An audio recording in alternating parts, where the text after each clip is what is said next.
అందరికీ క్రీస్తు వారి పేరిట వందనాలండి.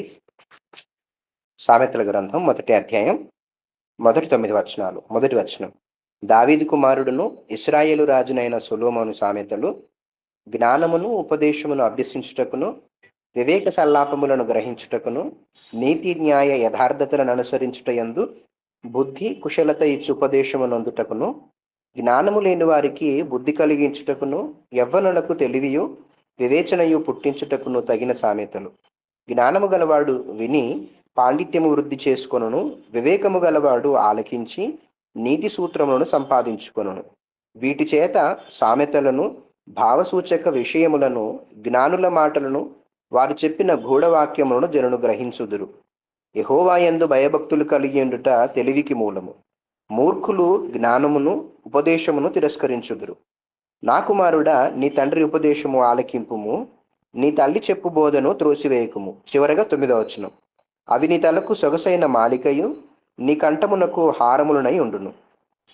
దేవుడి మాటలు మనం వీటిలో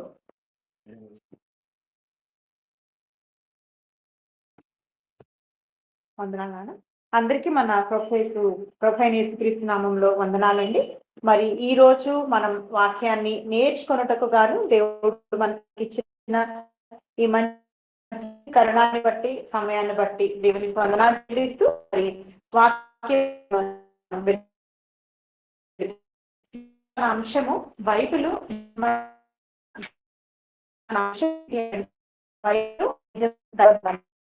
అసలు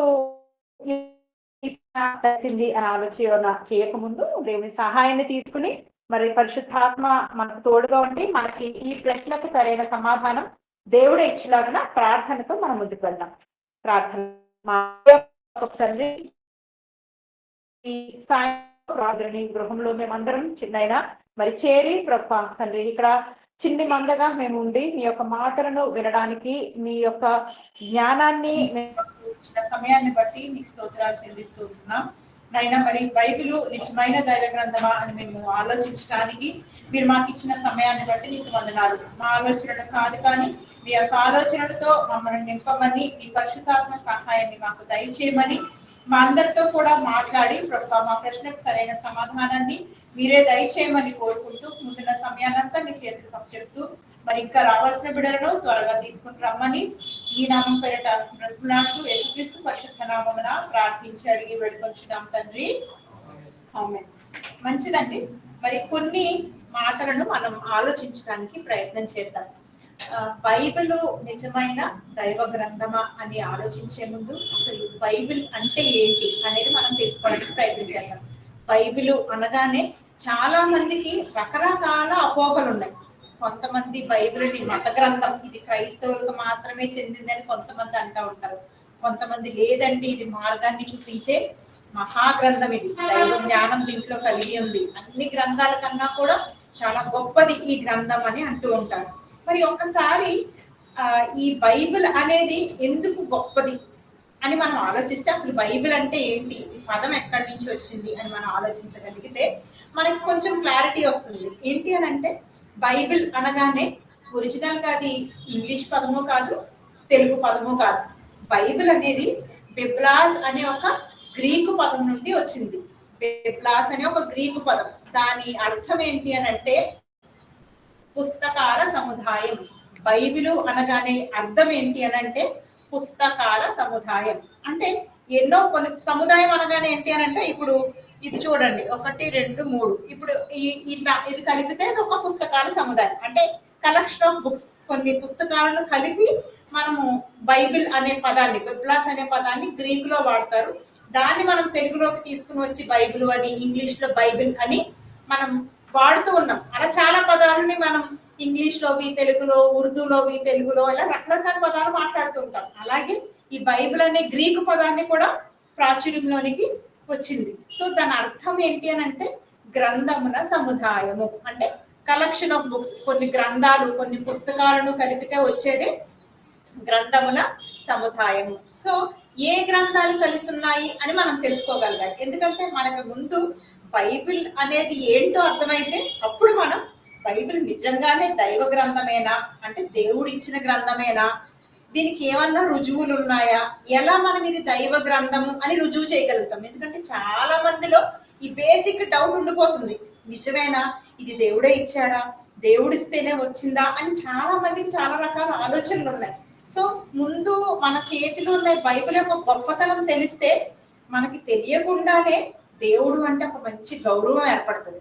ఇప్పుడు నేను చెప్పబోయే మాటలు మీరు జాగ్రత్తగా ఆలోచనాత్మకంగా వినండి. ఏదో చెప్తున్నారు అన్నట్టు కాకుండా దేవుడు మనకి మంచి మాటలను తెలియజేస్తున్నాడు అనే ఒక మంచి మనసుతో అంగీకరించగలిగితే చాలా మంచి విషయాలు మనకు తెలుస్తాయి. పుస్తకాల సముదాయము అనగానే చాలా పుస్తకాలు అన్నాం. మరి బైబిల్ గ్రంథం ఒక పుస్తకం లాగే కనిపిస్తుంది కదా అని ఆలోచిస్తే ఈ బైబిల్ గ్రంథంలో చాలా పుస్తకాలు ఉన్నాయి. ఎన్ని పుస్తకాలు ఉన్నాయి అని అంటే సుమారుగా యాక్చువల్ గా 66 పుస్తకాలు ఈ బైబిల్ గ్రంథంలో మనకి కనిపిస్తున్నాయి. ఆ బైబిల్ గ్రంథంలోని ఈ 66 పుస్తకాలను కూడా 2 భాగాలుగా విభజించారు. ఒకటి పాత నిబంధన, ఒకటి క్రొత్త నిబంధన అని విభజించారు. పాత నిబంధనలో 39, క్రొత్త నిబంధనలో 27 పుస్తకాలు. ఇలా మొత్తం కలిపి 66 పుస్తకాలు ఈ గ్రంథంలో మనకి కలిపి ఉన్నాయి. ఈ 66 పుస్తకాల సముదాయమే ఈ బైబిల్ గ్రంథం. మరి ఈ బైబిల్ గ్రంథం ఎలా మన వద్దకు వచ్చింది అని ఒక్కసారి ఆలోచిస్తే, మొదటి నుంచి అంటే ఆది పాత నిబంధన కాలం నుంచి కూడా ఈ బైబిల్ ఇలాగే ఉందా, ఎప్పుడు బైబిల్ మన చేతికి వచ్చింది అని ఆలోచిస్తే, బైబిల్ అనేది మొత్తం 66 గ్రంథాలు కూడా ఒకసారి చెప్పబడలేదు. ఉదాహరణకి పోయిన వారం మనం ఒక చిన్న అంశాన్ని ధ్యానించుకున్నాం, ఎందుకు మనం లేఖనాన్ని పరిశోధించాలి అని గత వారం ధ్యానించుకున్నాం. ఈ రోజు బైబిల్ యొక్క గొప్పతనాన్ని, అది నిజంగా దైవ గ్రంథమా కాదా అని ఈ రోజు ఆలోచిస్తున్నాం. అలా కాలం పొడిచే కొద్దీ ఏమవుతుందంటే కొన్ని పుస్తకాలు, కొన్ని అంశాలు మనం ధ్యానించగలుగుతాం. అంటే కొన్ని అంశాలు దేవుడు మనకి తెలియపరుస్తూ మనకు అర్థం చేయిస్తూ వస్తున్నాడు. అలాగే ఈ బైబిల్ గ్రంథంలోని అంశాలు కూడా ఒక్క రోజులో వచ్చేసినవి కాదు, ఒక్క రోజులోనే రాయబడిపోయినవి కూడా కాదు. సుమారు 1600 సంవత్సరాలు ఈ బైబిల్ గ్రంథాన్ని రాశారు. ఎంతమంది రాశారు అని అంటే 40 నుంచి 42 మంది ప్రవక్తలు లేదా భక్తులు ఈ బైబిల్ గ్రంథాన్ని రాశారు అని చెప్పవచ్చు. ఇక్కడ ఒక చిన్న డౌట్ ఉండిపోతుంది. ఏంటి అని అంటే, అవునండి 40 నుంచి 42 మంది రాశారు అంటే మనుషులే కదా రాశారు, మరి మీరు దీన్ని దైవ గ్రంథం అని ఎందుకు అంటున్నారు? రాసిన వాళ్ళు ఏమన్నా సంతకాలు పెట్టారా? ఇది మేము రాసామని కానీ, లేకపోతే దేవుడు మాకు చెప్పాడని కానీ ఏమన్నా సంతకాలు పెట్టారా? ఎలా మీరు చెప్పగలుగుతారు? మనుషులు రాసిన గ్రంథమా, దీన్ని దైవ గ్రంథం అని మీరు ఎలా అంటున్నారు అని కొంతమంది క్వశ్చన్స్ రైజ్ చేసిన వాళ్ళు కూడా లేకపోలేదు. ఇక్కడ మనం ఆలోచించాల్సింది ఏంటి అని అంటే, 40 మంది నుంచి 42 మంది వాళ్ళలో చాలా రకాల వృత్తులు వారు ఉన్నారు. అందరూ చదువుకున్న వాళ్ళే కాదు, చేపలు పట్టుకునే వాళ్ళు ఉన్నారు, డేరాలు కుట్టుకునే వాళ్ళు ఉన్నారు, అలాగే పశువుల కాపరులు, గొర్రెల కాపరులు ఉన్నారు. అందరూ చిన్న వాళ్ళే రాశారులేండి. మరి ఇంకా పెద్ద గ్రంథం అంటున్నారు, గొప్ప గ్రంథం అంటున్నారు అంటే జ్ఞానులు కూడా రాశారు. సొలొమోను రాజు అందరికన్నా జ్ఞానవంతుడు, ఆయన రాశాడు. దావీదు గారు రాశారు. మరి ఇలా మరి మనుషులే రాశారు కదా, మరి దీన్ని దైవ గ్రంథం అని ఎలా పిలుస్తారు అని ఒకసారి ఆలోచిస్తే మనం ఒక మంచి వచనాన్ని చూసుకుని మనం ముందుకు వెళ్ళిపోతాం. పేతురు రాసిన రెండవ పత్రిక మొదటి అధ్యాయం 20వ వచనం. పేతురు రాసిన రెండవ పత్రిక మొదటి అధ్యాయం 20వ వచనం కనుక మనం చూసుకుంటే, ఒకడు తన ఊహను బట్టి చెప్పుట వలన లేఖనములో ఏ ప్రవచనములు పుట్టదని మొదట గ్రహించుకొనవలెను. ఎలయనగా ప్రవచనము ఎప్పుడును మనుషుని ఇచ్చను బట్టి కలుగలేదు గాని మనుషులు పరిశుద్ధాత్మ వలన ప్రేరేపింపబడిన వారే దేవుని మూలముగా పలికిరి. ఇక్కడ చాలా ఇన్ఫర్మేషన్, 2 వచనాలు కానీ మనకు అవసరమైన చాలా ఇన్ఫర్మేషన్ ని మనకి ఇక్కడ పొందుపరిచాడు. ఇక్కడ ఏమంటున్నాడు అని అంటే, ఒకడు తన ఊహను బట్టి లేఖనంలో ఏది పుట్టలేదు. లేఖనం అనగానే గ్రంథం, వాక్యం, ఈ పుస్తకం ఏదైతే ఉందో దీంట్లో ఎవ్వరు ఏది ఊహించి చెప్పినది కాదు. ఇప్పుడు నేను ఒక మాట ఊహించి, ఆంటీ ఒక మాట ఊహించి, తమ్ముడు ఒక మాట ఊహించి, ఎవరికి నచ్చింది వాళ్ళు ఊహల్లోకి వెళ్ళిపోయి రాసేస్తే ఈ గ్రంథం రాలేదు. కానీ ఎవరు చెబితే రాశారు, రాసిన వాళ్ళు డిఫరెంట్ గా ఉన్నారు. ఇప్పుడు ఇదే వాక్యాన్ని నేను చెబుతాను, ఆంటీ చెప్తారు, అక్క చెప్తారు, అన్నయ్య చెప్తారు. కానీ ఏది చెప్తున్నాము అని అంటే ఈ బైబిల్లోని వాక్యాన్ని మనం చెప్తున్నాం. అలాగే ఇంతమంది 40 మంది రాసినా కూడా రాయించిన వాడు మాత్రం ఒక్కడే. అర్థమవుతుందా? 40 మంది రాశారు. ఎంతమంది రాశారు బైబిల్ని? ఎంతకాలం పట్టింది రాయడానికి? ఎంతకాలం? 1600 సంవత్సరాల కాలం పట్టింది. ఏ వృత్తుల వారు రాశారు? ఏం పనులు చేసుకునే వాళ్ళు రాశారు? గొర్రెల కాపరులు, బేరాలు కుట్టేవాళ్ళు, రాజులు, పశువుల కాపరులు, ఇలా రకరకాల వృత్తుల వారు కూడా రాశారు. కానీ ఎవరు వాళ్ళు స్వతహాగా అనుకుంటే ఊహించి రాసినది కాదు. మరి ఎలా రాయబడింది అనంటే ఇక్కడ చూడండి, ఒకడు తన ఊహను బట్టి చెప్పుట వలన లేఖనములో ఏ ప్రవచనం, ఏ వాక్యము కూడా పుట్టలేదు. ఎలా వచ్చింది అనంటే ప్రవచనం ఎప్పుడును మనుషుని ఇచ్చను బట్టి కలగలేదు, కానీ మనుషులు పరిశుద్ధాత్మ వలన ప్రేరేపింపబడిన వారే దేవుని మూలముగా పలికారు. ఇప్పుడు మనం చెప్పొచ్చు, ఈ గ్రంథాన్ని రాసిన గ్రంథకర్త ఎవరు? ఆథర్ అంటారు. గ్రంథకర్త ఎవరు? ఇప్పుడు ఈ వాక్య ప్రకారం పరిశుద్ధాత్మ మూలముగా దేవుని ప్రేరేపింపబడిన వారే దేవుని మూలముగా పలికిరి. సో ఎవరి ఆలోచనలు ఈ గ్రంథంలో నిక్షిప్తమై ఉన్నాయి? దేవుని యొక్క ఆలోచనలు. దీంట్లో ఉన్న ప్రతి మాట కూడా దేవుని ప్రేరణతో రాయబడినదే. ఇప్పుడు దేవుడే రాయించినప్పుడు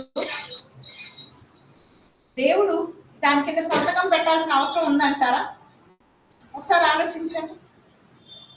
అవసరత లేదు. ఇప్పుడు ఈ బిల్డింగ్ నాది అని ఇప్పుడు అన్న వచ్చి చెప్పారనుకోండి, లేదండి మీరు డాక్యుమెంట్స్ చూపించాలని మనం అడుగుతామా?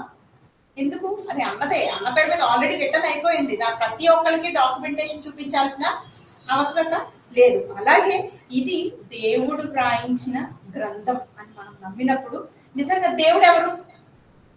ఆ దేవుడు రాయించాడంట ఏదో అని అనుకోవడానికి అసలు నిజంగా దేవుడు ఎవరో తెలిస్తే దాని యొక్క ప్రాముఖ్యత అర్థమవుతుంది. ఒకవేళ తెలంగాణలో రేవంత్ రెడ్డి గారు ఉన్నారు, ఆయన సంతకం చేసి ఏదైనా ఒక జీవో పాస్ చేశారనుకోండి, దానికి ఎంత ప్రాముఖ్యత ఉంటుంది? రేవంత్ రెడ్డియే కదా అని వదిలేస్తామా? అమ్మో, సీఎం రేవంత్ రెడ్డి గారు సంతకం చేసి ఇచ్చిన పేపర్ ఎలా ఉంచుకుంటాం మనం దాన్ని? ఆయన రాయించారంట, ఆయనే ఈ జీవో పాస్ చేయించారు. సో దానికి మనం ఎంత వాల్యూ ఇస్తాము? చాలా ప్రాముఖ్యతను ఇస్తాం. ఒక రాష్ట్రానికి ఒక ముఖ్యమంత్రి ఒక మాట చెబితేనే మనం దాన్ని చాలా హై లెవెల్లో తీసుకుంటాం. కానీ ఈ రాయించిన దేవుడు ఎవరంటే ఈ లోకాలన్నిటినీ సృష్టించి లోకాలన్నిటి మీద అధికారం కలిగినప్పుడు, ఒక రాష్ట్రం కాదు, ఒక దేశం కాదు, ప్రపంచాన్నంతా అందులో ఉన్న సమస్తాన్ని సృష్టించి నడిపించి దాని మీద అధికారాన్ని, సర్వాధికారాన్ని కలిగిన వాడే. ఏ సీఎం కాదు, ఏ మినిస్టర్ కాదు, ఏ చక్రవర్తి కూడా పనిచేయడు. వాళ్ళందరికీ మించిన వాడు, రాజులకు రాజు, ప్రభువులకు ప్రభు అయిన దేవుడే స్వయాన రాయించి ఇచ్చాడు. ఎందుకు అనంటే మనం అందరం కూడా దీనిలోని సంగతులు తెలుసుకోవాలి అని. మరి ఇలాంటి మంచి సంగతులు ఇంకా కొన్ని మన అన్న ద్వారా మనం విందాం. మరి ఎవరు రాయించారు అనేది మనం అర్థం చేసుకున్నాం. మిగిలిన సందర్భాలు మన మధ్యలో ఉన్న ప్రకాష్ అన్న ద్వారా విందాం. ఈ సమయాన్ని బట్టి దేవునికి వందనాలు చెల్లిస్తూ మీ అందరికీ నా వందనాలు చెల్లిస్తాను.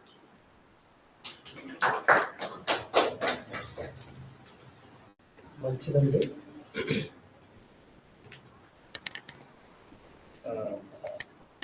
బైబిల్ నిజమైన దైవ గ్రంథం అని మనం తెలుసుకోవటానికి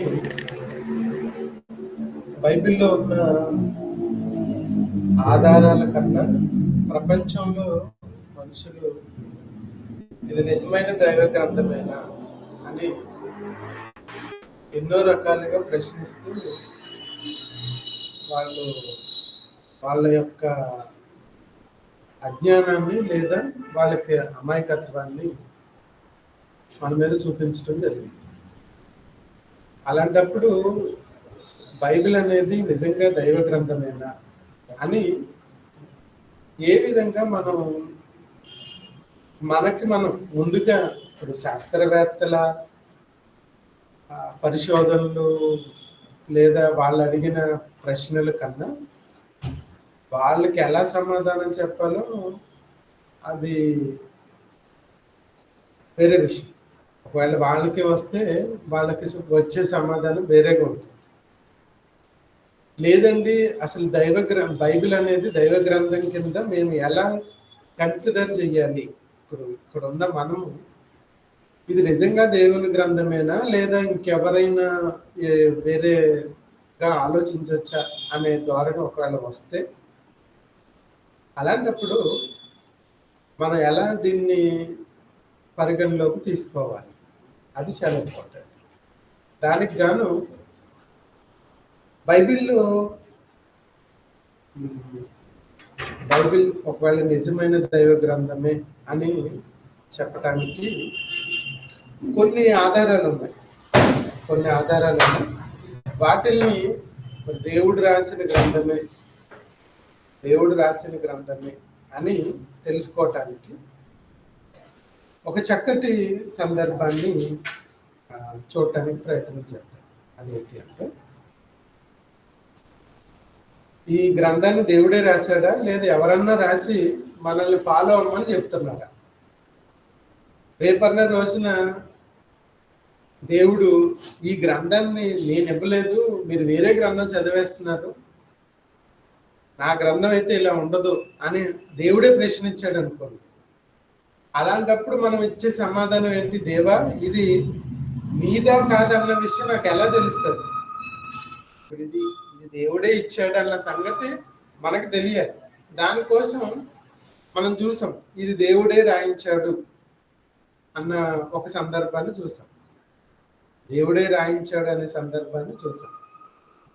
అలాగే రాసిన వాళ్ళు పలానా వాళ్ళు రాశారు అన్న సందర్భాలు కూడా మనం చూసాం. రాసిన వాళ్ళు ఎంతమంది అయినా భావం ఒకటిగానే ఉంటుంది, ఎక్కడ కూడా ఒకదానికొకటి విభేదించినట్లుగా ఉండదు. మరి ఈ బైబిల్ ఒకవేళ ఏమన్నా చందమామ పుస్తకాల్లాగా లేదా కాశీమజీ కథల్లాగా అలాంటిదా? ఇప్పుడు కథలు ఉంటాయి. నాకు చిన్నప్పుడు మరి మీ తల్లిదండ్రులు కానీ లేదా మీ తాత ముత్తాతలు కానీ కథలు ఏమన్నా చెప్పేవారో మీరు విన్నారో నాకు తెలియదు. కానీ నేను మాత్రం చాలా కథలు విన్నా, చాలా అంటే చాలా. ప్రతిరోజు ఆల్మోస్ట్ 8 గంటలకల్లా తినటం అయిపోయేది, పడుకునేవాళ్ళం. 9-9:30 కల్లా మాకు కథలు అయిపోయేది. మా తాతగారు ఒక ఆయన ఉండేవాడు, ఆయన స్పెషలిస్ట్, కథలు చెప్పడంలో స్పెషలిస్ట్ అనమాట. అంతకుముందు కథలు వేరు, ఇంకొకటి ఏదో పదం ఉండేది దానికి, శాస్త్రాల సంథింగ్ ఒక పదం ఏదో ఉంటుంది, ఛాత్రాల ఏదో సంథింగ్. ఆ పదాలతో అంటే మీరు ఊకడుతూ ఉంటే ఆయన స్టోరీ చెప్తా ఉంటాడు అనమాట. అలా మిమ్మల్ని ఆటోమేటిక్గా ఉన్న 10 మంది 20 మంది 30 మందిని ఆ స్టోరీలోకి తీసుకెళ్ళిపోగలిగే టాలెంటెడ్ పర్సన్. అలాంటి స్టోరీస్ ఏమైనా ఇందులో రాస్తారా? మనకు కూడా ఎలా ఉంటాయంటే ఆ స్టోరీస్ చెప్పగానే ఇన్వాల్వ్ అయిపోతారు, చాలా మంది ఇన్వాల్వ్ అయిపోతారు. అనగానే అంటారు, వెళ్ళాడు అనగానే వెళ్ళాడు అంటారు. అలాంటి స్టోరీస్ ఏమైనా చెప్పి ఈ బైబిల్ గ్రంథాన్ని రాస్తారా అంటే నో. ఆ స్టోరీలో ఒక రాజు ఉండేవాడు, పలానా ఆయనకి 2 భార్యలు ఉండేవాళ్ళు, 3 భార్యలు ఉండేవాళ్ళు. ఒకరి పేరు కాంత, ఇంకొకరి పేరు శాంత, ఇంకొకరి పేరు పలానా అని చెప్తారు అనమాట. ఆ స్టోరీకి తగ్గట్టుగా చెప్తారు. ఇక్కడ బైబిల్లో ఉన్న సందర్భాలు స్టోరీలు కాదు. ఎందుకంటే ఇందులో చెప్పబడిన సందర్భాలన్నీ కూడా వాస్తవంగా జరిగిన సందర్భాలు. ఒకవేళ ఎక్కడైనా స్టోరీ చెప్పాల్సిన పరిస్థితి వస్తే ఇదిగో పలానా స్టోరీ, దాన్నే ఉపమానం అంటే ఒక ఇన్సిడెంట్ ని మనకు అర్థం కావటానికి ఉపమానంగా చెప్పిన సందర్భాలు ఉన్నాయే తప్ప ఇందులో జరిగిన సందర్భాలు, ఇందులో ఉన్న క్యారెక్టర్స్ అన్ని కూడా రియల్.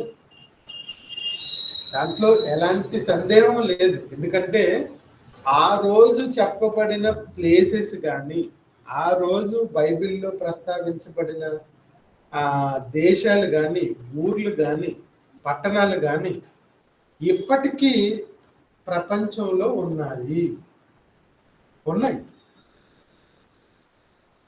ఉదాహరణ, మనందరికీ క్రైస్తవ లోకాన్ని అందరికీ బాగా తెలిసిన ఒక చక్కటి ప్లేస్ ఏంటి అంటే ఆదాము అవ్వలు.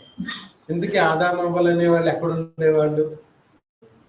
ఏదైనా తోట. అసలు ఏదైనా తోట భూమి మీదేనా లేదా ఇంకెక్కడన్నా ఏదో లోకందా అని అంటే దానికి మనకు కరెక్ట్ గా ఒక చక్కటి సందర్భాలు ఉన్నాయి. అదేంటి అంటే ఏదైనా తోట నుంచి నదులు పారుతున్నాయి. ఆ నదుల పేర్లు అవన్నీ బైబిల్లో ఉన్న నదులన్నీ కూడా మరి ఏదైనా తోటలో జరిగిన సందర్భాలన్నీ నిజమా అబద్ధమా అని తెలుసుకోవటానికి అందులో ప్రవహించిన నదుల పేర్లు ఇప్పటికీ ఉన్నాయి. టైగ్రిస్, యూఫ్రటీస్, ఈ నదులు అక్కడి నుంచే పారుతున్నాయి. మరి దాని ప్రారంభం ఎక్కడ? ఏదైనా తోట. ఆ ఏదైనా తోట అంటే ఈ నదిలో ప్రస్తావన ఎక్కడికి వెళ్ళిపోతుంది అని అంటే ఇది ఆల్మోస్ట్ ఎక్కడికి వెళ్తుంది అని ఒకవేళ మీరు జియోగ్రాఫికల్ గా మ్యాప్స్ చూసారనుకోండి, ఆ మ్యాప్స్ చూస్తే టర్కీ దేశానికి కాస్త పై భాగంలో ఉంటుంది. అంటే ఆదాము అవ్వలు ఎక్కడ ఉండేవాళ్ళు? భూమి మీదే. దట్టు ఇంకొక విషయం ఏంటంటే ఆసియా ఖండంలో మనకు చాలా దగ్గర. ఆదాము అవ్వలు చాలా దగ్గర. వాళ్ళు విస్తరిస్తున్నప్పుడు తూర్పుకి వెళ్ళేవాళ్ళు. అంటే టర్కీ నుంచి తూర్పుకి వెళ్ళడానికి చాలా భూభాగాలు ఉన్నాయి. ఆ భాగాలకి విస్తరించేవాళ్ళు. అంటే ఇది ఏదైనా తోటలో ఏదైనా సందర్భాలు, అలాగే నోవాహు జల ప్రళయాలు ఇవన్నీ చూస్తే రియల్ వాస్తవాలు. ఎందుకంటే ఆ ప్లేసెస్, ఆ నదులు, ఆ ప్రస్తావన అవన్నీ మనం చూడగలిగితే నిజంగా ఇవి జరిగిన సందర్భాలు అని ఆయా సందర్భాలను బట్టి మనం ఖచ్చితంగా నిర్ధారించుకోవచ్చు. ఇక ఇంకొక చక్కటి సందర్భాన్ని ఇది నిజం అని చెప్పడానికి, అంటే బైబిల్లో రాయబడిన సందర్భాలు నిజమా అంటే ఖచ్చితంగా నిజం. ఎందుకంటే కల్పితాలు అయితే ఎక్కడో ఏదో దేశం అంటాడు. ఇప్పుడు స్టోరీలు చూడండి, స్టోరీలు వినేటప్పుడు ఏం చెప్తారు? ఏదో ఒక పలానా ప్రాంతం అండి, అక్కడ కొండలు ఉంటాయండి, సింహాలు ఉంటాయండి, చక్కగా సెలయేళ్ళు ఉంటాయండి అంటారు. కానీ ఏముండవు అక్కడ, వాస్తవానికి ఏముండవు. ఒక కల్పిత లోకానికి, కల్పిత గాథకి మనల్ని తీసుకెళ్తారు. తీసుకెళ్ళిన తర్వాత ఏమీ లేవు, అది ఇదంతా కల్పితం అంటారు. ఇది అలాంటిది కాదు. చెప్పబడిన సందర్భాలు వాస్తవం అయితే, జరగబోయే సందర్భాలు కూడా వాస్తవాలు. ఎందుకు అంటే పాత నిబంధన కాలంలో మీరు ఏ సందర్భాలు అయితే చదువుతారో ఆ సందర్భాలు అన్నిటిలోనూ కూడా ఎవరో ఒక ఆయన వస్తాడు, చిగురు అంటాడు, తర్వాత ఒక రాజు అంటాడు, ఒక అధిపతి అంటాడు, ఒక ప్రధాన యాజకుడు అంటాడు. ఇలా పేర్లతో ఎవరి గురించో వెయిట్ చేస్తున్నట్లుగా చూస్తారు. ఆ గ్రంథ పాత నిబంధన సందర్భాలన్నీ కూడా చూస్తాయి. ఎందుకు ఎవరు అని అంటే రాబోయే యేసుక్రీస్తు గారు. అంటే జరుగుతున్న సందర్భాలు చెప్పారు, జరగబోయే సందర్భాలు చెప్పారు, ఆల్రెడీ జరిగిపోయిన వాటిని కూడా ప్రస్తావించారు. అవన్నీ ప్రూవ్ అయింది. 1, 2 ప్రూవ్ అయినాయి కాబట్టి ఖచ్చితంగా జరగబోయే కూడా ప్రూవ్ అవుతాయి. ఏసేపు కళ కన్నప్పుడు పలానాది జరిగింది, పలానా జరుగుతుంది అన్నారు. తర్వాత జరిగిందా లేదా? చూడండి, జరిగింది. ఎగ్జాక్ట్ గా ఆయన ఏ కళ కన్నాడో ఆ కళే నెక్స్ట్ జరగబోయింది. అంటే ఇందులో రాయబడిన సందర్భాలు ఏవైతే ఉన్నాయో అవి వాస్తవమైన సందర్భాలు. దేవుడు ఒక మాట చెప్పాడు అంటే, బైబిల్ గ్రంథంలో ఒక మాట చెప్పాడంటే దాంట్లో ఆయన చెప్పిన మాటల్లో ఒక పొల్లు కూడా తప్పిపోదట, ఒక పొల్లు కూడా తప్పిపోదని చెప్పాడు. ఖచ్చితంగా దాని మీద అంత కాన్ఫిడెంట్ గా చెప్పాడు, అంత కాన్ఫిడెంట్ గా చెప్పాడు. అవి గత కాలంలో జరుగుతున్నవన్నిటిని మనం చూసాం, చెక్ చేసాం, రైట్, కరెక్ట్ గానే ఉన్నాయి. ఇప్పుడు ఇది దైవ గ్రంథమా?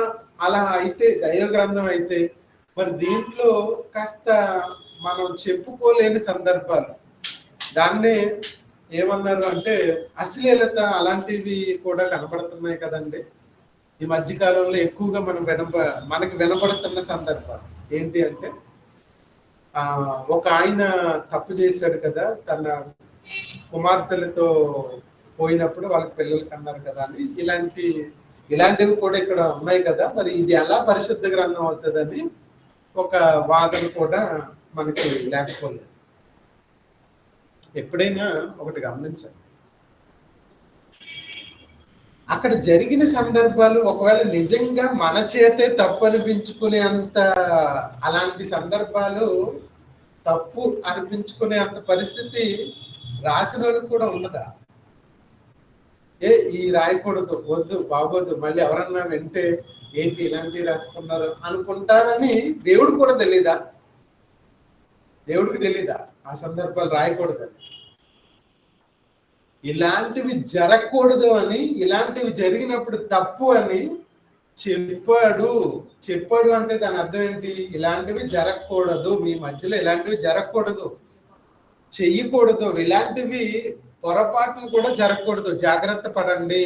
ఇదిగో నీతిమంతులైన వాళ్ళు కూడా ఇలా తప్పుల్లో పడ్డారు, మీరు పడకూడదు అని వాళ్ళని హెచ్చరిస్తూ రాయించిన మాటలు, నిన్ను చేయమన్న మాటలు కాదు. కానీ మేము వెళ్తున్నప్పుడు ఏమైందంటే కాలు జారి కింద పడ్డాం, ఇలాంటివి రాయకూడదు, పడిపోయిన సందర్భాలు రాసుకుంటే మనకి సిగ్గు కదా అంటే, నీకు అసలు దిమాగ్ అనేది కన్నది తెలియట్లేదా?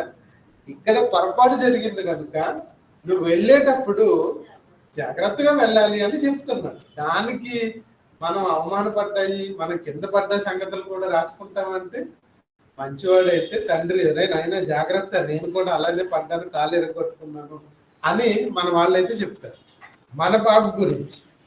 దేవుడు మన బాగు కోరేవాడు కనుక మన జాగ్రత్త విషయంలో ఇలాంటివి జరుగుతాయి కాబట్టి చాలా జాగ్రత్తగా ఉండాలి అని వాటి గురించి చెప్పబడిన సందర్భాలు. ఓకే, ఇక ఇవన్నీ ఒక ఎత్తు, భౌగోళిక సందర్భాలు ఉన్నాయి, శాస్త్రపరమైన సంగతులు కూడా బైబిల్లో చాలా ఉన్నాయి, చాలా అంటే చాలా. శాస్త్రాతీతం, ఎంత శాస్త్రం కూడా అంటే పరిశోధనలు చేసి కనిపెట్టి వాళ్ళు ఐడెంటిఫై చేసిన తర్వాత ఇదిగో మేము ఇది ఐడెంటిఫై చేసామని చెప్పేవాడు. కానీ దేవుడు దానికన్నా ముందుగానే చెప్పేవాడు, దానికన్నా ముందుగా, శాస్త్రం తెలియక ముందుగానే చెప్పాడు. దాంట్లో ఒక ఎగ్జాంపుల్ చెప్తాను, మీ అందరికీ బాగా తెలిసిందే. మీరు శాస్త్రవేత్తలు కూడా ఇక్కడ కూర్చోబెట్టి బైబిల్ గొప్పదని చెప్పగలిగే సందర్భాలు చెప్తాను. చూడండి, 1600 కాలంలో, 1600 కాలం, ఆ కాలం అంటే యేసుక్రీస్తు గారు పుట్టి 1600 సంవత్సరాల తర్వాత హేలీ అనే ఒక సైంటిస్ట్, ఆయన ఒక స్టార్ని ఐడెంటిఫై చేశాడు. ఒక స్టార్, నక్షత్రాన్ని చూసి దీని సంగతి ఏంటో చూడాలి అనుకుని ఆ స్టార్ని ఐడెంటిఫై చేయటం, దాన్ని చూడటం గమనించేవాడు. చూసేటప్పటికి ఆ స్టార్కి తన పేరే పెట్టుకున్నాడు. ఇది కదులుతుందట. ఇదేంటి నక్షత్రాలు మీరు కదలటం ఎప్పుడైనా చూసారా? రాకెట్లు కదలటం చూసాము, చందమామ కదలటం చూసాము, సూర్యుడు కదలటం చూసాము, నక్షత్రాలు కదలటం ఏంటి? ఎప్పుడు అలానే ఉంటాయి కదా, స్టాండ్ బై లాగా అలా ఉంటాయి కదా, మనకు అదే తెలుసు. కానీ ఈ స్టార్ చూస్తే నెమ్మదిగా కదలటం మొదలు పెడుతుందట.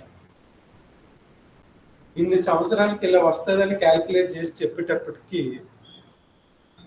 ఆశ్చర్యపోయారు. అప్పటి వరకు ప్రపంచానికి అసలు నక్షత్రాలు అనేవి కదలవు అని నమ్మే ప్రపంచం. అలాంటిది ఈయన ప్రయోగం చేసి చూపించగానే ఇదిగో నక్షత్రాలు కూడా కదులుతాయని కన్ఫర్మ్ చేసేటప్పటికి అప్పటి నుంచి వీళ్ళందరికీ నక్షత్రాలు కదులుతాయని నమ్మటం మొదలుపెట్టారు. ఇప్పుడు మీరు చెప్పండి. ఇప్పుడు హేలీ చెప్పాడు కాబట్టి దానికి హేలీ తోక చుక్క అని పేరు పెట్టేశారు. నక్షత్రాలు కదలవా? కదులుతాయి. యేసుక్రీస్తు గారు పుట్టినప్పుడు ఏం కనిపించింది వాళ్ళ జ్ఞానులకి? అది ఏం చూపించింది అంటే దారి చూపించిందంటే అది కదిలితేనే దారి చూపిస్తుందా, కదలకుండా దారి చూపిస్తుందా? ఇప్పుడు మనం జిపిఎస్ పెట్టుకున్నాం అంటే దారి చూపిస్తుందా? మరి ఎలా చూపిస్తుంది? అది కదలకుండా అలాగే ఉండిపోయింది అనుకో, వాళ్ళు కూడా అలానే ఉండిపోతారు. అంటే ఈ స్టార్ కదిలిందా కదలలేదా? చూడండి ఒకసారి మత్తయి సువార్త మత్తయి సువార్త 2వ అధ్యాయము 9వ వచనం. వారు రాజు మాట విని బయలుదేరి పోవుచుండగా ఇదిగో తూర్పు దేశమున వారు చూసిన నక్షత్రము ఆ శిశువు పుట్టిన చోటికి మీదిగా వచ్చి నిలుచు వరకు వారికి ముందుగా నడిచెను. ఏది నడిచింది? మరి నక్షత్రం కదులుతుందా? మరి ఎప్పుడు చెప్పారు? 1600 సంవత్సరాల్లో చెప్పిన హేలిని నమ్మారు. కానీ ఎప్పుడో మొదటి శతాబ్దంలో రాయబడిన మార్క్స్ వార్తలో ఉన్న సందర్భాన్ని చూసి నక్షత్రం కదలటం ఏంటని అక్కసుని వెళ్ళగట్టారు. అంటే వీళ్ళ మత గ్రంథం అండి అని దానికి ఒక ముద్ర వేసి పక్కన పెట్టారు. నో, కాదు. నీ శాస్త్రం పుట్టక ముందే ఇదిగో బైబిల్ చెప్పింది ఏమని? నక్షత్రాలు కదులుతాయని. ఇంకా నక్షత్రాల గురించి ఎన్ని చెప్పినాయో తెలుసా? ఇక అది చెప్తే 1 గంటన్నర క్లాస్ అవుతుంది. అంటే శాస్త్రానికి తెలియని ఇంకా ఎన్నో అద్భుతమైన సందర్భాలు చెప్పాయి. ఎంత సందర్భాలు అని అంటే ఒక మాట చెప్పి క్లోజ్ చేస్తాను. ఆ సందర్భాలు కదులుతాయన్న సందర్భము మనకు తెలుసు. నక్షత్రాలు ఆకాశంలో ఉన్న ఒక కృష్ణ బెలాలని పేరు పెట్టారు. కృష్ణ అంటే నల్లగా ఉంటాడని కృష్ణుడు అంటారు, నల్లగా ఉన్నాడని కృష్ణుడు అంటారు. బ్లాక్ హోల్, ఆ బ్లాక్ హోల్ ఏం చేస్తుంది అంటే ఈ నక్షత్రాల్ని లాగేసుకుంటారు. నక్షత్రాన్ని లాక్కుంటుంది అంటే అది ఎంత పెద్దది ఉంటుంది చూడండి. నక్షత్రం అంటే చిన్నది అనుకుంటున్నారా? ఇది మన హైదరాబాద్ ఉంటుంది అనుకుంటున్నారా? ఆ భూమిలో భూమి కన్నా సూర్యుడు ఎంత పెద్దవాడు?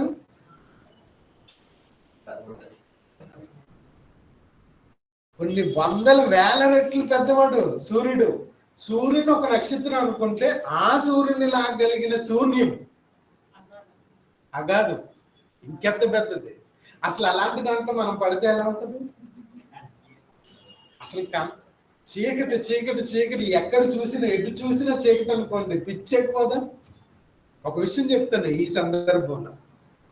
పూర్వం రోజుల్లో రాజులు ఎవరైనా దొంగలు బలమైన వాడు దొరికినప్పుడు ఏం చేసేవారు తెలుసా? నీరు లేని బావిలోను చీకటి కొట్టులోనే వేసేవారు. ఆడు ఎలా తయారైపోయాడో తెలుసా? అరిసి అరిసి అరిసి అరిసి ఒక శాడిజం లాగా. అంటే ఇక బయటకు వదిలితే మనిషి అన్నవాడిని నేను చంపేస్తాను అనేంత భయంకరంగా. ఎందుకంటే చీకటి ఎవరు ఉండరు, ఎవరు ఆడే అరుచుకోవాలి, ఆడే అరుపులు అరుపులు కేకలు కేకలు పెట్టి ఎప్పుడైతే శత్రు సైన్యం దొరికాడో వాడి మీద అప్పుడు బయటికి తీసి వదిలేసేవాడు. ఇక వాడిష్టం పిచ్చెక్కునోళ్ళే చేసేసేవారు అనమాట. ఎందుకంటే చీకటిగా ఉండటం అంటే అంత సామాన్యమైన విషయం కాదు. కరెంటు పోతే మీరు చూడండి, క్యాండిల్ ఎక్కడ చీకట్లో ఉండలేము. నక్షత్రాన్ని మింగే అంత శక్తులు ఎక్కడున్నాయి? విశ్వంలో ఉన్నాయి. ఈ సంగతి నిన్నగాక మొన్న తెలిసింది మనకి. మనకంటే ఏం తెలుసు? సైన్స్కి. బైబిల్ ఎప్పుడు చెప్పిందో తెలుసా?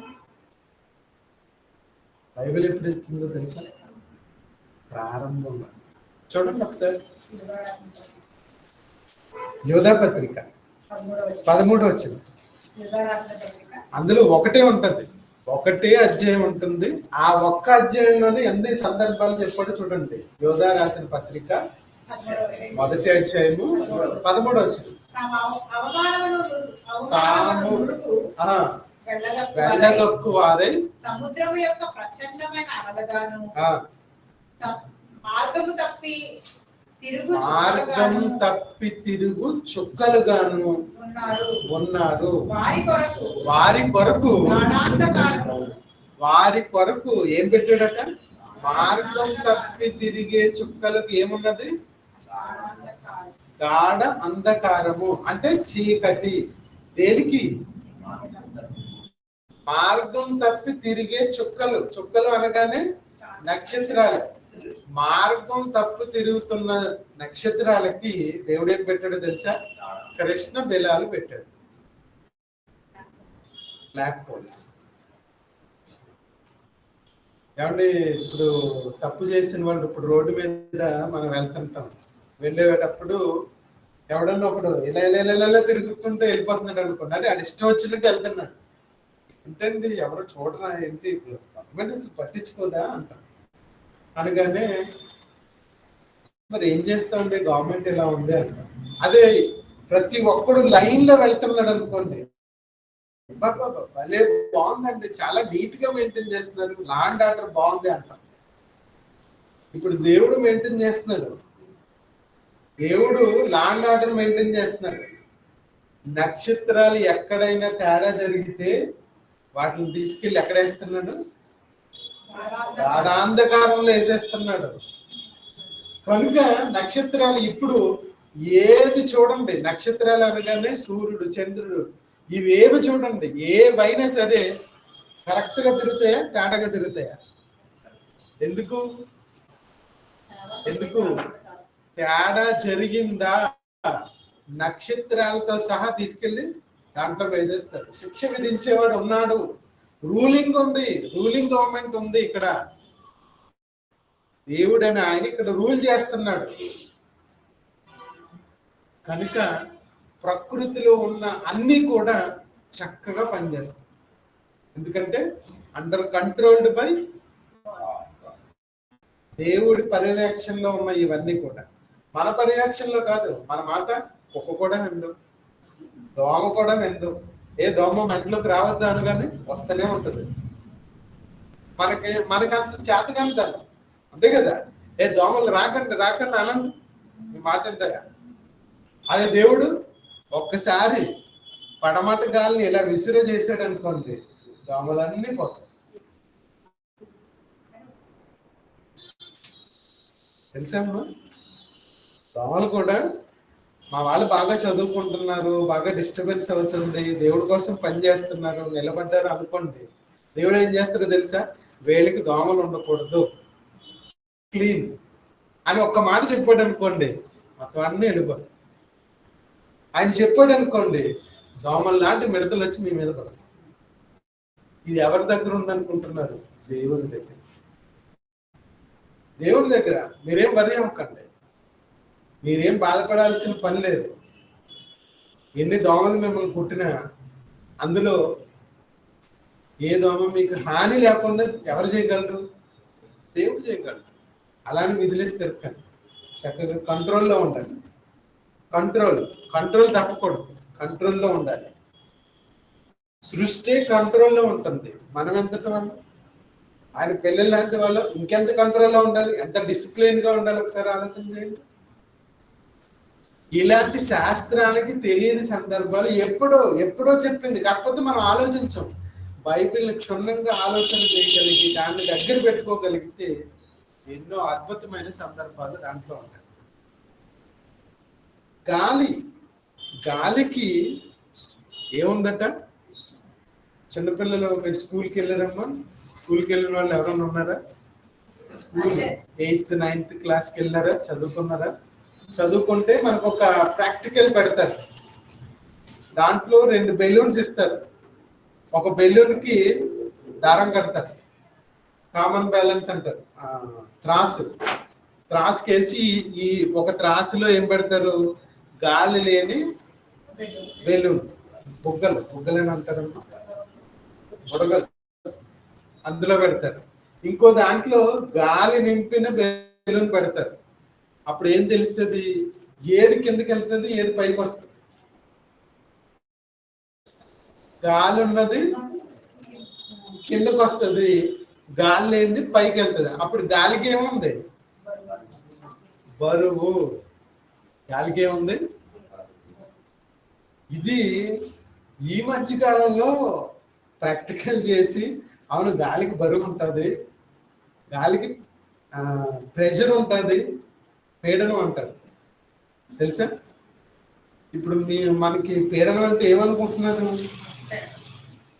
ఇవి ఆల్ఫాబెట్, ఇవి కాదు. మీకు అసలు విషయం చెప్తాను చూడండి.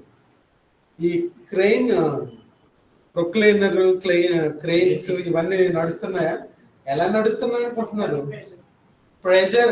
ప్రెషర్ తోటి ఉపయోగించి ఇంత బలాన్ని పెడితే ఇంత పైకి లేస్తుంది అనే దానికి మూలం ఏం తెలియాలో తెలిసే, గాలికి ఇంత బరువు ఉంటుంది, ఇంత పీడనం ఉంటుంది అన్న సందర్భం అబ్బా ఎప్పుడు రాసి పెట్టాడో తెలుసా?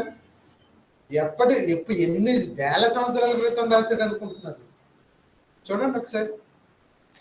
యోబు గ్రంథం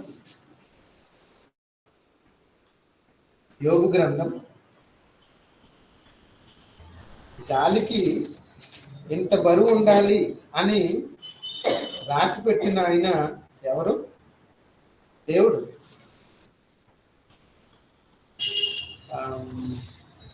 ఎవరన్నా తీయగలుగుతారమ్మా?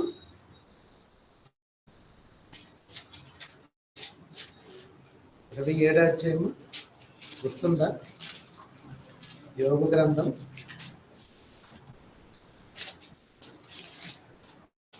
27, 28, 26వ అధ్యాయం. యోబు గ్రంథం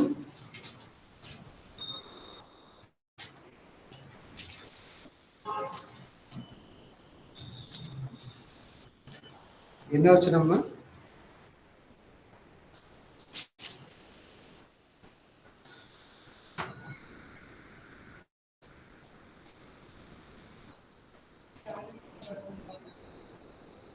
ఏమో దొరకలేదా? యోబు గ్రంథం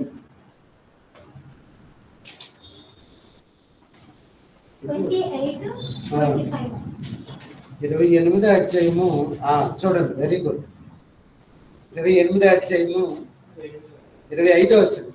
గాలికి ఇంత బరువు ఉండవలనని. ఎంత బరువు ఉండాలి? గాలికి ఎంత బరువు ఉండాలి? ఒక బెలూన్ లో ఇంత సైజులో ఇంత ఉంటే ఇంత బరువు ఉండాలి అని గాలికి బరువుని పెట్టింది ఎవరు? ఎవరు పెట్టారు? మీరా? శాస్త్రవేత్త? ఎవరు పెట్టారు? దేవుడు. మరి ఇన్ని శాస్త్ర సంబంధమైన విషయాలు చదివిన తర్వాతే సైంటిస్టులు అందరూ, మీరు చూడండి, సైంటిస్టులు అన్న ప్రతి ఒక్కరు కూడా చూడండి, అందరికి కెప్లరో, జేమ్స్, న్యూటన్, ఏదో ఒక క్రిస్టియన్ నేమ్సే ఉంటాయి. అవునా?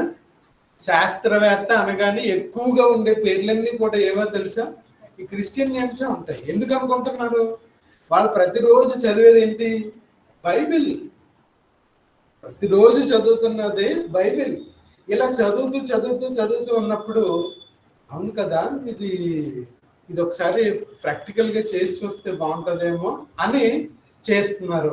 ఓకే అవుతుంది అంతే. దాన్ని ఏం చేస్తున్నారంటే, నేను బైబిల్లో చదివిందని చెప్పట్లే, ఇది నేనే తీసాను అంటున్నారు.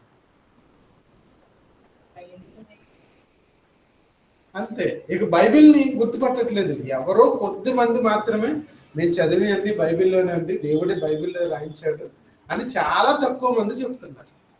కనుక ప్రియులారా, ఇక్కడ ఏ సందర్భాలైతే బైబిల్లోంచి మనం ఆలోచన చేస్తున్నామో అవన్నీ వాస్తవాలు.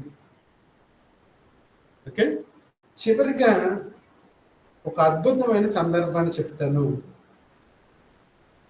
చెప్పి క్లోజ్ చేస్తాను. జాగ్రత్తగా వినాలి.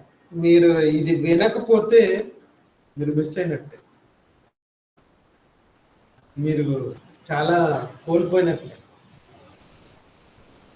దేవుడు అని ఆయన తన గురించి తెలుసుకోవాలి అనుకున్నప్పుడు ఏం చెప్పాడు అంటే, నా గురించి మీరు తెలుసుకోవాలనుకుంటున్నారా? దేవుడని ఆయన గురించి తెలుసుకోవాలనుకుంటున్నారా? అయితే మీరు ఏం చేయాలంటే, నా గురించి ఊరకనే తెలుసుకోకండి, నేనంటే ఏంటో రుచి చూసి తెలుసుకోండి.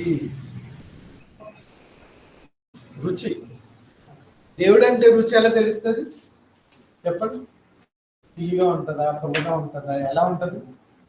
దేవుడని ఆయన తీయగా ఉంటాడా, పుల్లగా ఉంటాడా, ఉప్పుగా ఉంటాడా, చప్పగా ఉంటాడా? రుచి, రుచి చూసి తెలుసుకోవాలట.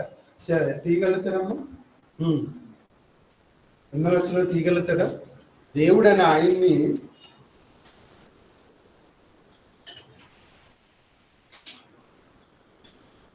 రుచి చూసి తెలుసుకోండి అన్నాడు. రుచి ఎలా చూడాలి? రుచి ఎలా చూడాలి? మీరు చూస్తానంటే నేను రుచి చూపిస్తాను, మీరు చూడనంటే ఎక్కడితో ప్రార్థన చేసి క్లోజ్ చేస్తాను. ఎందుకంటే అందరిలాంటి వ్యవహారం నాది కాదు. మిమ్మల్ని కూర్చోబెట్టి బ్రతిమలాడి బాధ చేసి ఉండదు. మీరు వింటారంటే చెప్తా, విన్నంటే ఆపేస్తా.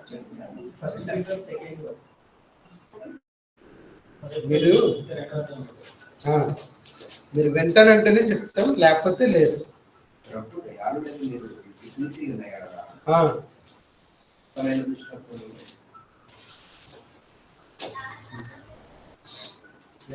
దేవుడు రుచి చూసి తెలుసుకోవాలి.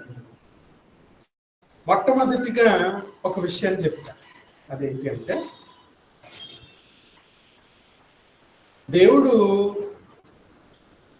ఏమేమి పోషకుడు విన్నారా ఎప్పుడన్నా మాట? దేవుడు అనగానే పోషించేవాడు. మన ఇంట్లో చేప పిల్లలు పెంచుకుంటున్నాం అనుకోండి, వాటికి ఫుడ్ ఎవరు పెడతారు?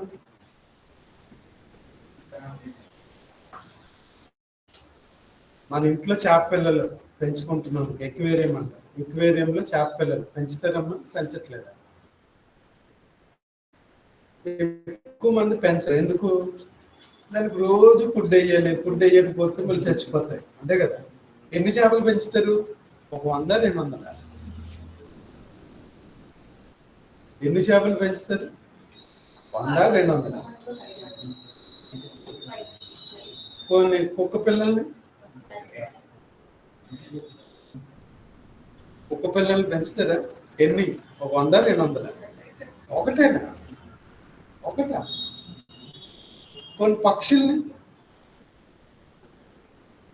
ఎన్ని పెంచుతారు? పోసుకునే పక్షుల్ని అయితే పెంచుతాం, కానీ తినేసి ఊరకనే తిరిగి అట్లని పెంచామంటారు. ఇవి పెంచాలి అంటే మనం సంపాదించిన సంపద అంతా దీనికే పోద్దండి. ఎక్కడ పెంచగలుగుతాము? అయినా ప్రతిరోజు దాన్ని తిప్పటం చేయటం కష్టం, చాలా కష్టం అని ఎవరు పెంచుకోరు. మరి నువ్వు పెంచుకో. మీరు చూసారా? కుక్కల్ని చూసారా? కుక్కల్ని ఎన్ని చూసారు?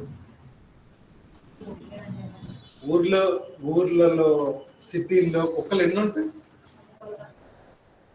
పక్షులు, సముద్రంలో చేపలు. మరి వీటన్నిటిని ఎవరు పెంచుతున్నారు? నువ్వా నేనా?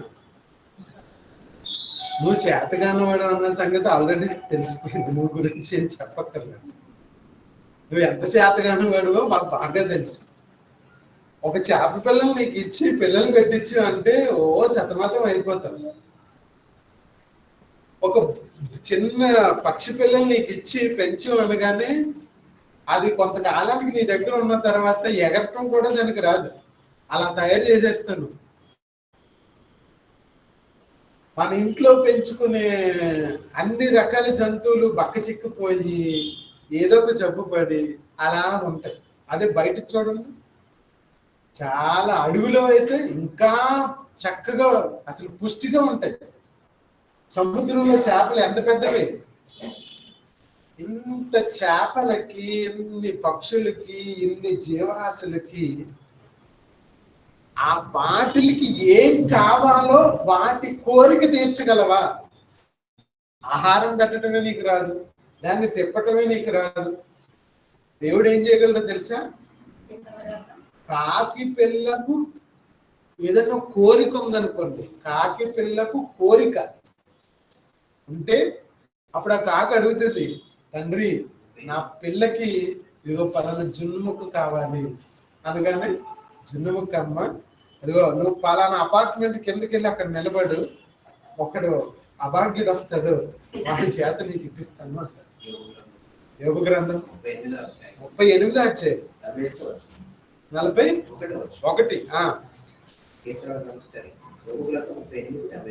యోగ గ్రంథము 38 అధ్యాయము 41 వచ్చిన, తిండి లేక తిరుగులాడుచు కాకి పిల్లలు దేవునికి మొరపెట్టినప్పుడు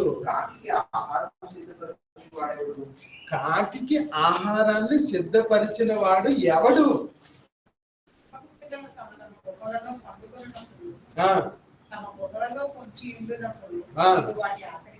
నీవు ఆకలి తీర్చేవా? సింహానికి నువ్వు ఆకలి వేయగలుగుతా? ఆకలి తీర్చగలవా? సింహం అంటేనే భయపడి పారిపోతాను. దానికి ఆకలి వేసినప్పుడు ఏమంటే జంతువులకి ఏముందండి, ఒకటి చంపుకొని తింటాయండి, అంతకు మించి ఇంకేం లేదండి అని నువ్వు కొట్టి పడేస్తావేమో. వాటికి ఏం లేదండి, ఒకటంటే ఒకటి, ఇంకొకటి అంటే ఇంకొకటి, కొట్టుకుంటాయి, తింటాయి, చచ్చిపోతాయి.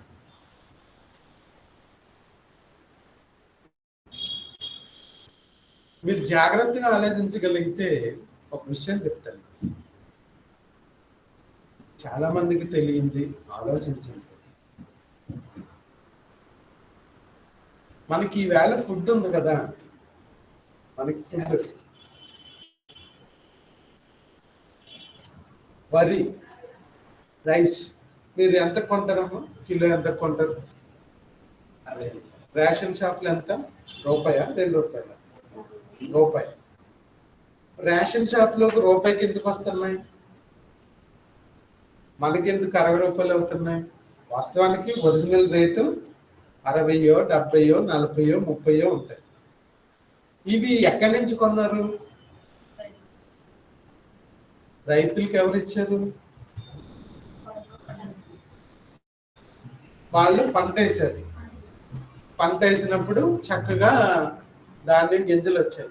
ఇప్పుడు ఆయన రేట్ ఏదైతే ఉందో, నేను కిలో వడ్లు వీటేనమ్మా కాదు ప్యాడీ, ఈ వడ్ల గింజలను నేను కిలో 1200 లేదా 600, 800 అని చెప్తాడు. ఏవయ్యా ఎందుకు ఇంత ఖరీదు పెడుతున్నావు అంటే, నేను పండించడానికి నాకు అయిన ఖర్చు ఇంత. ఓకే, నీళ్లు పెట్టాను, ఎరువు వేసాను, ఇన్ని రోజులు పని చేశాను, నా కూలి ఇవన్నీ కలుపుకొని ఇంత. Right, very good. ఓకే, మరి ఈ భూమికి ఏమన్నా మనం పైసలు ఇవ్వాలా? భూమికి ఏమన్నా పైసలు ఇవ్వాలా? అంటే కౌలు తీసుకుంటే పైసలు ఇవ్వాలి, పంట పండినందుకు పైసలు ఏమన్నా ఇవ్వాలా భూమికి? అంటే భూమి మనకి పంటను ఎలా ఇస్తుంది? ఫ్రీ. అంతేనా? మీరు టమాటా మొక్క వేయండి, తొట్లో వేయండి, 1 రూపాయి పెట్టండి, అప్పుడే కాయేస్తుందా? రూపాయి పెడితేనే కాయేస్తుందా? ఏం అవసరం లేదు, కాస్త మట్టి తీసుకొచ్చి అక్కడ వేసి రోజు నీళ్ళు వేస్తే చాలు. కొన్ని రోజుల తర్వాత నీళ్ళు కూడా వేయక్కర్లా. అంతేనా? మరి ఇప్పుడు పంట ఫ్రీగా వచ్చిందా, పైసలు పెడితే వచ్చిందా? ఫ్రీగా వచ్చింది. ఫ్రీ. దీనికి ఏం పైసలు లేవు. ₹1 కూడా దేవుడికి ఇదిగో దేవా నువ్వు పంటనిచ్చినందుకు నీకు ఇదిగో శిస్తు చెల్లిస్తున్నావు అంటావా? అంటే ఈ వేళ భూమి మీద పండుతున్న పంట అంతా కూడా ఎవరిచ్చాడు? ఎలా ఇచ్చాడు? ఎలా? ఫ్రీ. అంటే ఇప్పుడు మనల్ని అందరినీ పోషిస్తున్నది ఎవరు?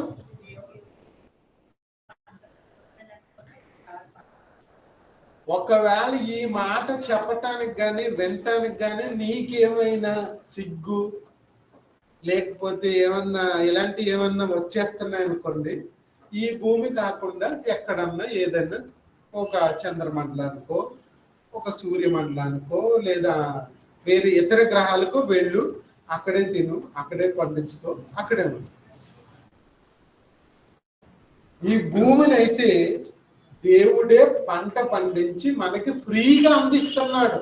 కాకపోతే మధ్యలో ఉన్న దళారులు అందరూ కూడా పైసలు లాక్కుంటున్నారు, అంతకు మించి ఏం లేదు. ఇక మీ వాళ్ళు మీరు ఇప్పుడు నీ చిన్నానో మీ తమ్ముడో నీకు పైసలు కట్టిస్తున్నాడు, నువ్వు పైసలు కట్టి తీసుకుంటున్నావు. దేవుడి దగ్గర మాత్రం ఫ్రీ. ఇలా ఎంతకాలం ఎంతమందిని పోషిస్తున్నాడు. ఒక ఇంట్లో చుట్టాలు వస్తేనే బాబు ఖర్చు ఎక్కువైపోయింది, ఎప్పుడు వెళ్తారు మీరు అని అడుగుతారు సిగ్గు లేకుండా. అవునా? దేవుడండి, దేవుడు తన పిల్లల్ని ఎన్ని సంవత్సరాల నుంచి ఎంత కాలం పండిస్తున్నాడు, ఎన్ని వసతులు ఇస్తున్నాడు. ప్రతిరోజు ఉదయం లేచేటప్పటికి టీ కావాలి, మధ్యాహ్నం ఏదో టిఫిన్ కావాలి, సాయంకాలం ఏదో భోజనం కావాలి. ఎన్ని ఎన్ని ఎన్ని ఎన్ని ఫ్రీగా నిన్ను పెంచుతున్నాడు. ఫ్రీగా. పక్షులు కాదు, నిన్నే, మనుషుల్ని. ఒక విషయం చెప్పుకుంటారా చివరిగా?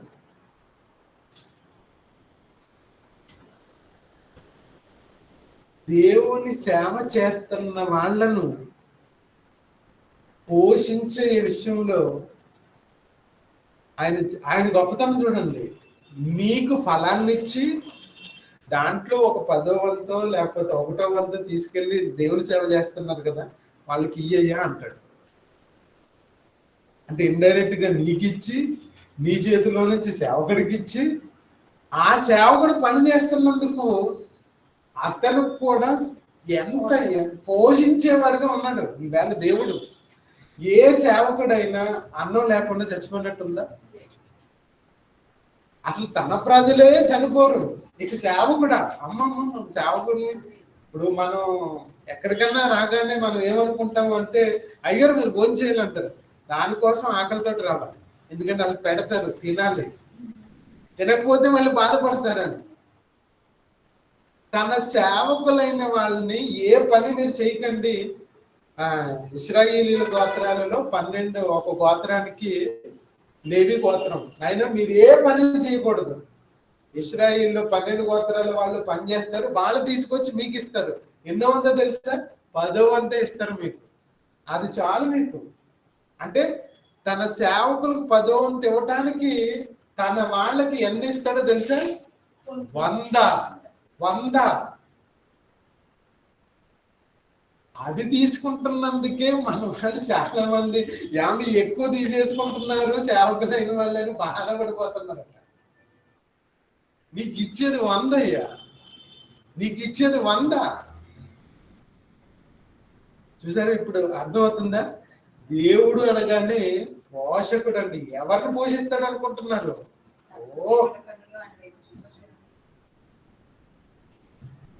మనం ఏమనుకుంటామంటే, నేను బ్రతకగలను భూమి మీద, ఎంత అమాయకుడు వింటున్నాను ఆయన, నువ్వు బతకటం ఏంటి? దేవుడు యావత్ ప్రపంచాన్నే పోషించి పెంచి ఎంతమంది సేవకులు ఉంటారు? దేవుడి సేవకులు ఎంతమంది ఉంటారు? వాళ్ళందరినీ పోషిస్తున్నాడా? వాళ్ళు ఏ పని చేస్తారు? కేవలం వాక్యం చెప్పటం, వాక్యాన్ని అర్థం చేసుకోవటం, నా వాళ్ళు నా వాక్యాన్ని చదువుతున్నారు కాబట్టి వాళ్ళకి ఏ రకమైన పని చెప్పను. వాళ్ళని పోషించే బాధ్యత మళ్ళీ వీళ్ళదే అని పోషించి ఈ వేళ కాదండి, ఎన్నో వందల వేల సంవత్సరాల నుంచి పోషిస్తూనే వస్తున్నాడు. ఎందుకంటే ఆయన మహాపోషకుడు.